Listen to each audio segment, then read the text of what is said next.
बेहद घना जंगल।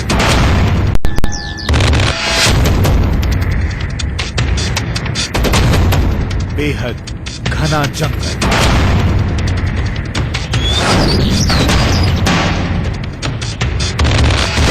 इतना घना कि पत्तियों की सरसराहट भी डरावनी लगी।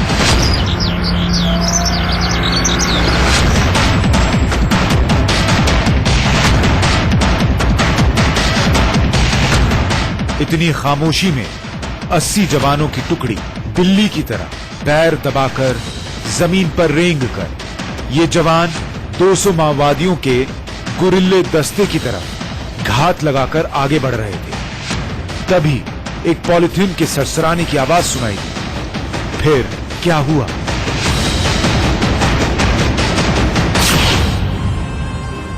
हमने उस दिशा में बढ़ना शुरू किया तो हमको शुरू में कुछ नक्सली दिखाई पड़े, 2-3 जो संतरी का काम कर रहे थे। और जिस तरह से हम जंगल में जब कॉम्बिंग करते हुए आगे बढ़ते रहे तो हमने देखा हमारे सामने तकरीबन 20 के आसपास लोग नक्सली मौजूद थे। और जब उन्होंने हमको देखा तो हमारे ऊपर फायर शुरू कर दिया। अच्छा। उसी के जवाब में हमारी टीम ने भी फायर करना शुरू कर दिया। नमस्कार, इंडिया न्यूज में आपका स्वागत है। मैं हूं आपके साथ वी मैत्री त्रिपाठी और आप देख रहे हैं हमारा खास कार्यक्रम शौर्य गाथा। और जिस शख्सियत से आज मैं आपको मिलवाने वाली हूं, उनके जीवन का मंत्र है सेवा और भक्ति। जी हां, मैं बात कर रही हूं सीआरपीएफ के सेकंड इन कमांड उदय दिव्यांशु के बारे में, जिन्होंने इतनी दिलेरी से ऐसे ऑपरेशंस को अंजाम दिया है जिनके बारे में सोचने में भी डर लगता है। विषम परिस्थितियों में बीहड़ रास्तों से गुजरते हुए घुप अंधेरे में दुश्मन के एक मूवमेंट को कैसे पकड़ा जाता है और कैसे एक सफल ऑपरेशन को अंजाम दिया जाता है, आज उदय जी के जुबानी ये पूरी दास्तां जानेंगे।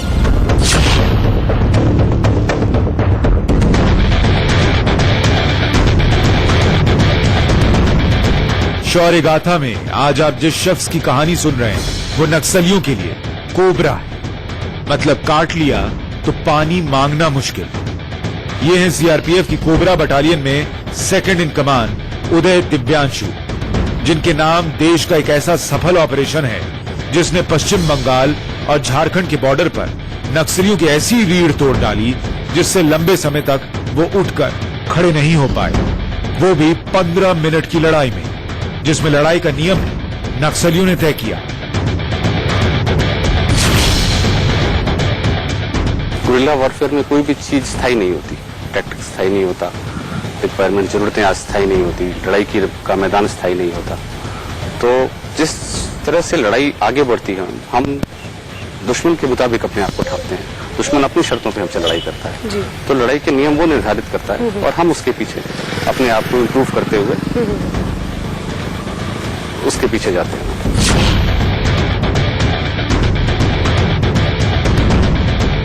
आपको शायद अंदाजा हो गया लड़ाई कितनी खूनी थी और खतरनाक भी।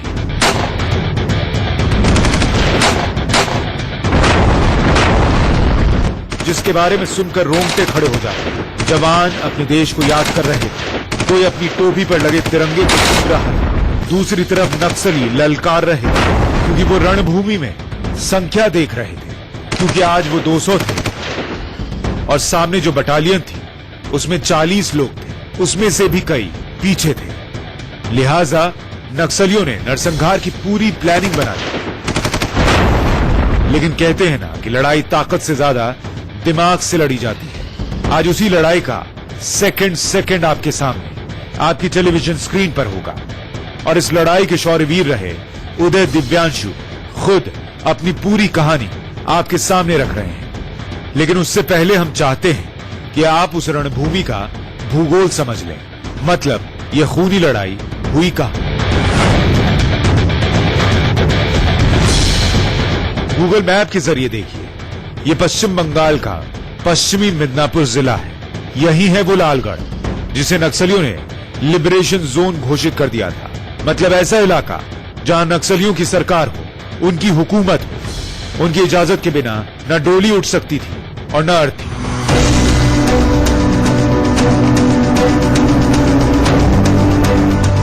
देखते देखते नक्सलियों के कई बड़े कमांडर इस इलाके में पनाह लेकर बैठ गए। इनमें कुख्यात आजाद भी शामिल था, जो लंबे समय तक झारखंड और बंगाल जोन में नक्सलियों का ऑपरेशनल हेड था।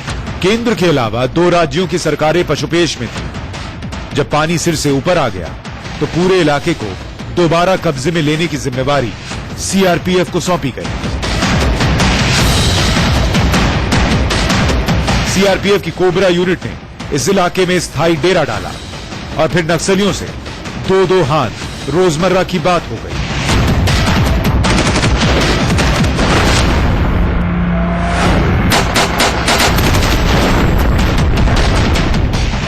इसी दौरान एक ऑपरेशन ऐसा हुआ जिसमें सीआरपीएफ के सेकंड इन कमांड उदय दिव्यांशु ने वीरता की लकीर खींच दी। ऐसी लकीर जिसकी कहानी सीआरपीएफ की तरफ से नए जवानों को कॉमिक्स के तौर पर पढ़ने के लिए दी जाती है। दिव्यांशु कहते हैं कि अभी तक 6 लोगों के बारे में सीआरपीएफ की तरफ से कॉमिक्स छपवाई गई, उनमें से वो भी एक है। हमारा ऑपरेशनल ब्रांच जो है वो नए नए तरीके ढूंढते रहता है अपने जवानों के, अपने लोगों का मनोबल ऊंचा करने के लिए, उनको अच्छी चीजों के बारे में बताने के लिए। और उसी सिलसिले में एक प्रयास था हमारे ऑपरेशंस ब्रांच का। इसमें उन्होंने हमारे वो एनकाउंटर्स और वो लोग जिन्होंने बढ़ चढ़ के देश के लिए अपनी जान दी, मेहनत की, उनके बारे में कॉमिक फॉर्म में समझाया गया है। और इसमें ये दिलेर दिव्यांशु ये 6ठा सीरीज है। इसके पहले भी 5 और इस तरह के कॉमिक फॉर्म को बनाया जा चुका है। इस कॉमिक्स में दिव्यांशु की वीरता की कई कहानियां हैं, लेकिन हम जिस कहानी को आपके सामने रख रहे हैं वो मिदनापुर वाली कहानी है, जिसके लिए उदय दिव्यांशु को प्रेसिडेंट गैलेंट्री मेडल दिया गया। कहानी जून 2010 की।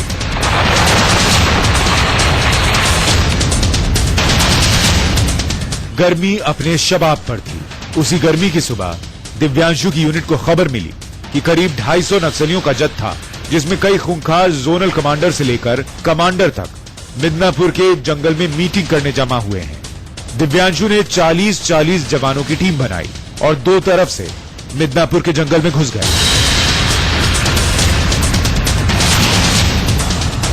जस्ट उजाला हुआ ही था, अभी सवेरा हुआ ही था और अंधेरा जस्ट अब खत्म हो रहा था। तो फर्स्ट लाइट में ही ये एनकाउंटर हो गया था। और जब उनकी तरफ बढ़ रहे थे तो उन्होंने कई तरह के आईडीज ब्लास्ट करना शुरू कर दिया, जो जिसके स्प्लिंटर्स हमारे लड़कों के, हमारे जवानों के अगल बगल से निकल रहे थे। पर उन्होंने काफी हिम्मत दिखाई और आगे बढ़ते गए। बीहड़ जंगल में छाया सन्नाटा खत्म हुआ और ताबड़तोड़ फायरिंग के बीच नक्सली पहाड़ियों और पेड़ों की आड़ लेने भागने लगे।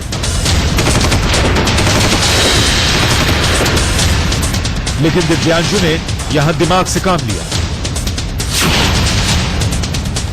ये देख के उनके जो पीछे के लोग थे उन्होंने भागना शुरू कर दिया। तो हमारे दोनों पार्टियों ने अलग अलग दिशा से उनको घेरने की कोशिश की। तो काफी देर तक फायरिंग होने के बाद हमने जब फायरिंग बंद हुई तो वहां पे 8 नक्सली मृत मिले और 1 जिंदा नक्सली पाया गया।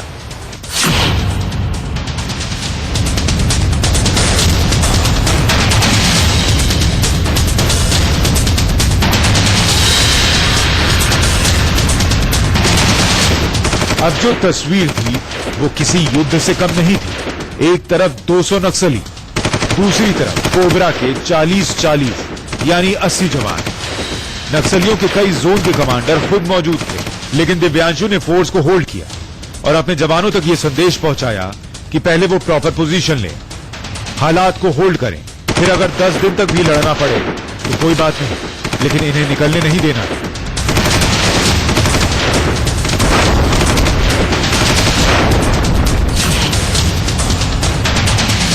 10 दिन 12 दिन इतने दिनों तक भी जंगलों में सेल्फ सस्टेन्ड ऑपरेशंस और बिना खाना बिना पानी के अपने आप को मेंटेन करना, अपने आप को सरवाइव करना ही एक चुनौती होती है।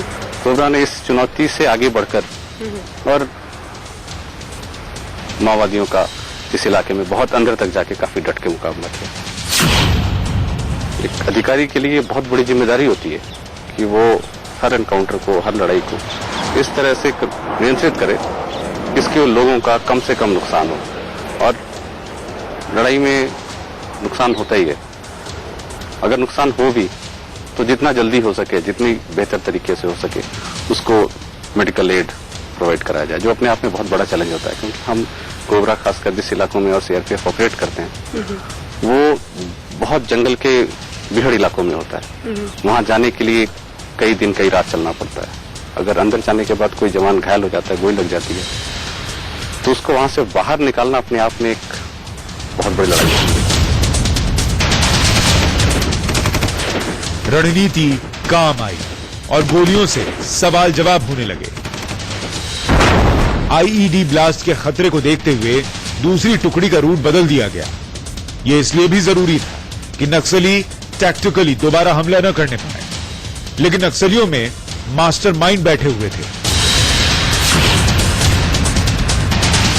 जब हम वापस आ रहे थे तो उन्होंने रीग्रुप होकर दोबारा हमारे ऊपर एम्बुश किया। अच्छा। और फिर वहां पे गन फाइट हुआ।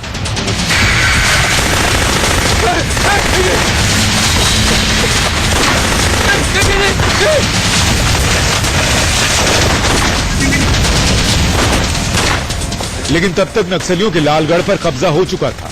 अपने कमांडर की तरफ से मिले आदेश के मुताबिक कोबरा के जवानों ने 8 खूंखार नक्सलियों का शिकार कर दिया। नक्सलियों का एक बड़ा नेता भी पकड़ा गया और उनके हथियारों की बड़ी सप्लाई लाइन को सीआरपीएफ ने जब्त कर लिया।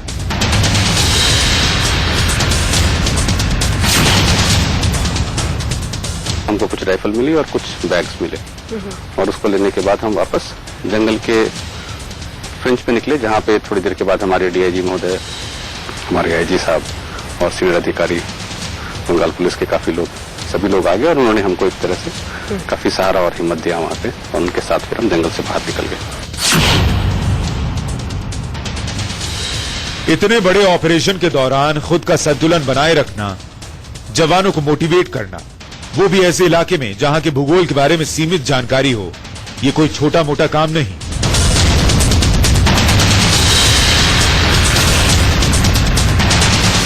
कितना मुश्किल होता है इस तरह से किसी ऑपरेशन को अंजाम देना इतने हॉस्टाइल कंडीशंस में। मैंने इसीलिए शुरुआत में स्ट्रेस किया कि बंगाल की गर्मी ऐसे ही बहुत कुख्यात है, ह्यूमिडिटी बहुत होती है, जंगल ऐसे भी एक ऐसी जगह जहाँ पे आपको नहीं पता होता कि रास्ता किधर जा रहा है, आप किधर जा रहे हैं। इस सिचुएशन में दुश्मन से लड़ना और ये इसको ध्यान में रख के कि आपकी तरफ नुकसान ना हो, ये कितना मुश्किल है। कोबरा की एक स्पेशलाइज्ड ट्रेनिंग होती है जो दुनिया के श्रेष्ठतम जंगल वॉरफेयर स्कूल से किसी भी मामले में कम नहीं है। खासकर भारत के जंगलों के हिसाब से वो ट्रेनिंग दी जाती है। हर तरह का skill, survival skill, fighting skill उसमें निखारा जाता है। इस वजह से कोबरा के जवानों के लिए इस तरह के ऑपरेशंस कोई बहुत बड़ा चुनौती नहीं होती है, बस उनको मौका मिलने की देरी है ना, क्योंकि उस मौके के लिए वो काफी मेहनत करते हैं। सीआरपीएफ की कोबरा यूनिट में सेकंड इन कमांड उदय दिव्यांशु ने 18 साल की देश सेवा में ज्यादातर समय बीहड़ जंगल में बिताए। वो मानते हैं कि वो आज जो कुछ भी है, उनकी जो भी कामयाबी है, वो सीआरपीएफ की बदौलत है, उसमें मिली शानदार ट्रेनिंग की बदौलत है।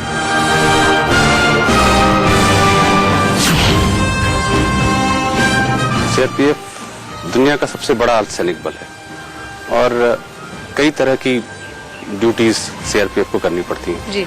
हर तरह की ड्यूटी, हर तरह की काउंटर इंसर्जेंसी की जरूरत, उसकी रिक्वायरमेंट अलग होती है। जेएनके से लेके नॉर्थ ईस्ट से लेके और नक्सलाइट एरिया में बहुत फर्क है when it come to combatant skills. तो जंगल में लड़ने के लिए हमें खास तरह की फोर्स की जरूरत थी। उसके लिए सीआरपीएफ ने कोबरा का गठन किया और उसमें लोगों को विलिंगनेस के आधार पर बुलाया गया। उनको ये बताया गया कि अगर जिसको खुद से इच्छा हो वो आके कोबरा को ज्वाइन करे, क्योंकि इसकी जरूरतें बहुत टफ हैं, सर्विस कंडीशंस बहुत टफ हैं। तो हमारे लोगों ने, सीआरपीएफ के लोगों ने पूरे इंडिया से विलिंग होके, वॉलंटियर होके इस फोर्स को ज्वाइन किया और इनको बहुत अच्छी ट्रेनिंग दी गई। उस ट्रेनिंग के बाद इनको पूरे इंडिया के हर राज्य के जंगलों में भेजा गया। छत्तीसगढ़ के जंगलों में, महाराष्ट्र के जंगलों में, उड़ीसा के जंगलों में, बंगाल के जंगलों में, और वहां पे उस प्रदेश के मुताबिक उन्होंने अपने आप को ढाला, अपनी क्षमता को और निखारा और बहुत मेहनत से काम किया।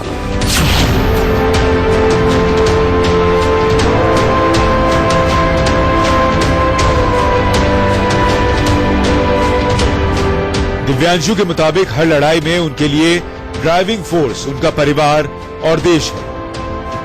उनकी पत्नी नंदिता सतपथी भारतीय सेना में लेफ्टिनेंट कर्नल है।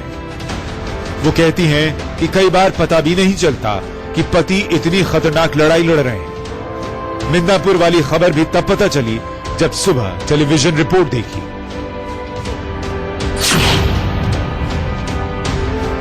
सवेरे 8 बजे चाय पी और सुबह की न्यूज ओपन की तो पता चला उन्हीं के लोकेशन पे, जहां मतलब आसपास, मिदनापुर के आसपास एरिया ऑफ रिस्पॉन्सिबिलिटी पे बड़ा घमासान नक्सलाइट से फायरिंग हुई, 8 नक्सल मारे गए और ये हुआ वो। मैंने कहा ये तो गए तो इधर ही थे, इन्होंने तो कोई खबर नहीं दी, और ये सुबह डे लाइट की बात है, कोई खबर नहीं, कुछ नहीं, तो पक्का इनके साथ नहीं हुआ होगा। तो मैंने फोन उठाया, 8 बज गए थे, तो मैंने कहा आप तो आ गए होंगे कहीं सेफ एरिया, कहीं भी आ गए होंगे, फिर विदिन रीच। मैंने फोन किया, मैंने कहा आप कहाँ हो, कुछ पता नहीं चल रहा। देखो न्यूज में कैसे आ रहा है कि 8 मारे गए और ये, आप लोग तो घूम के वापस आ जाते, कुछ मिलता उलता आप लोगों को। तो कहते हैं अरे वो हमारा ही है, मैं तुम्हें फोन नहीं किया, डिस्टर्ब नहीं किया, सॉरी होगी बोल के। और फिर उस दिन उनको आते आते शाम हो गई थी। बिल्कुल पूरा मैंने मीडिया में ही कवरेज सुन लिया था कि ये हुआ वो, बस क्या हुआ है। इन दिनों दिव्यांशु का पूरा परिवार दिल्ली के पालम में रहता है। उनकी बेटी पीहू, जिसे जन्म के 4 महीने बाद उन्होंने देखा, वो भी उनके साथ ही है। दिव्यांशु कहते हैं कि कोबरा पोस्ट और एसपीजी में रहते हुए अब हर सेकंड चुनौती वाला है, और हर चुनौती छोटी। और उनके मुताबिक जिंदगी में कामयाबी का शॉर्टकट नहीं होता। देश के लिए जीने से बड़ा कोई सम्मान नहीं होता।